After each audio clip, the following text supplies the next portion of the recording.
When you think of the Athenian Empire, you probably imagine these epic conquests, right? Grand invasions, a master plan for glory. But the real story is, well, a lot more interesting than that. The whole thing kicked off not with a bang, but with a simple, kind of awkward question of leadership. So that brings us to the big question we're going to tackle. Was Athens' rise to power this calculated grand design they had from the get-go, or did they just kind of stumble into it, an empire created almost by historical accident? All right, let's dive in and see what the evidence actually tells us. So picture this, it's 478 BC. The Greeks have just pulled off this incredible victory against the massive Persian Empire. But the job's not done. They still need to free the Greek cities over in Ionia and the Aegean. So the alliance needs a commander. And the obvious choice, the military heavyweight of Greece, was Sparta. But there was a problem.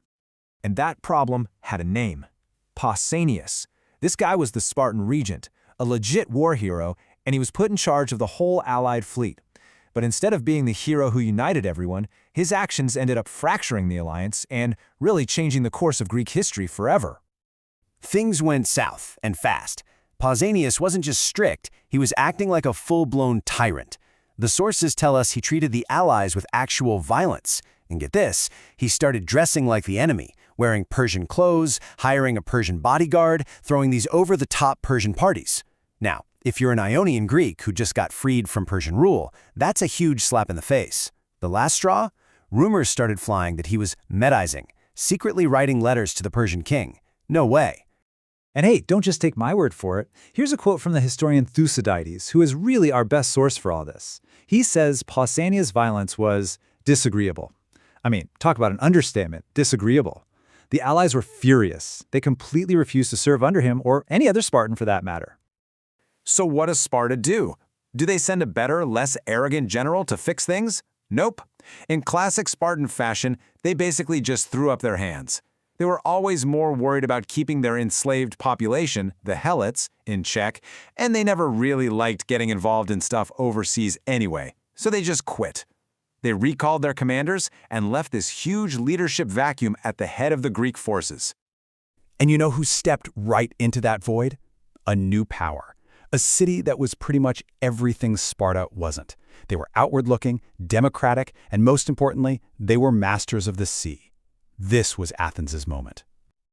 You can see why the allies were practically begging for a change. Look at the comparison here. On one hand, you've got Sparta offering tyranny and isolation. On the other, Athens is offering diplomacy and a real desire to keep fighting Persia. Sparta was a land power. Athens had the navy. For all these island and coastal cities, it was a no-brainer. And Athens absolutely had the muscle to back it all up. 200. That's how many top-of-the-line warships, triremes they were called, Athens had at its command. Thanks to the foresight of their leader Themistocles, they were the undisputed kings of the sea. This fleet wasn't just for show. It was the real, practical reason they could step up and lead. And just like that, the Delian League was born. Now, it's so important to remember what this was supposed to be at the start. It was a voluntary alliance. The other Greek states, especially the Ionians, literally asked Athens to take over. And its stated purpose was simple: keep the Greeks free and get some payback against Persia. On paper, it looked like a perfect partnership of equals. The goal was clear: go raid Persian territory. The League's bank was set up on the neutral sacred island of Delos. That's a big symbol of equality. And all the members would meet there to vote on what to do next. To pay for it all, the guy they put in charge of figuring out who pays what was a man famous for his integrity, Aristides, a guy literally nicknamed the Just. And the whole setup was seen as so fair that, according to the historian Plutarch, the allies actually celebrated the first payment they had to make. They called it a blessed gift. Seriously, can you imagine anyone calling their taxes a blessed gift today? It just shows you how much trust and goodwill Athens had right at the beginning. But was this all just a really clever, cynical plan from the start? This is where we have to put on our detective hats and sift through the conflicting stories from our ancient sources.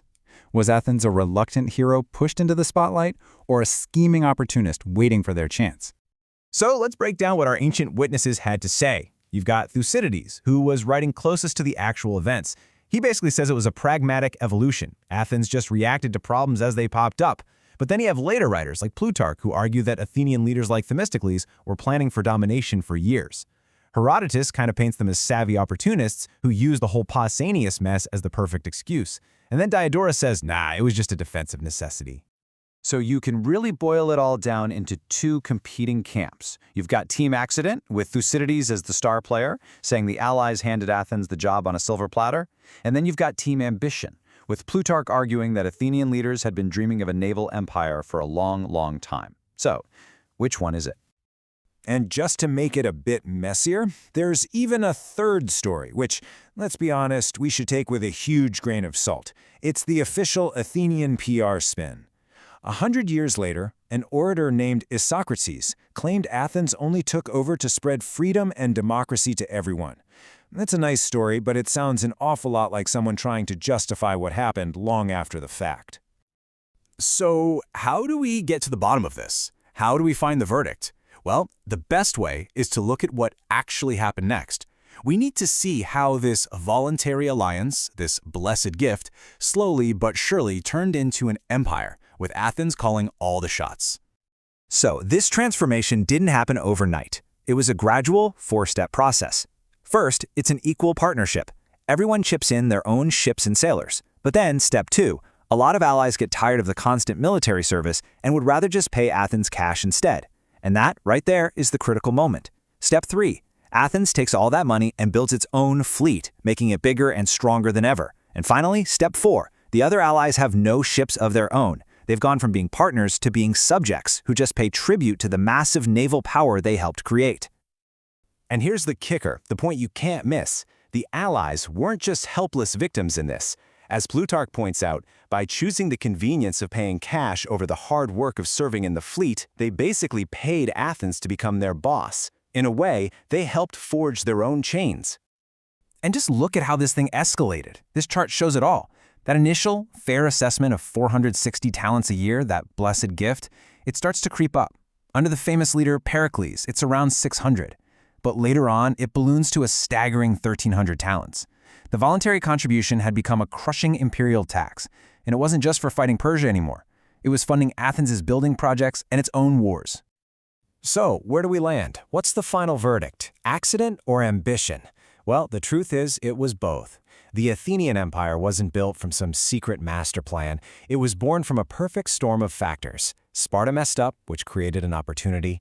Willing allies handed Athens the power. A series of smart, practical decisions made that power permanent. And yeah, as Athens got stronger, its ambition just grew and grew. Which leaves us with this one big, timeless question to chew on. When you look at Athens' story, from that blessed gift to a system of forced tribute, does power always corrupt a nation? Or does it just give it the chance to reveal the ambition that was hiding under the surface the whole time? Something to think about.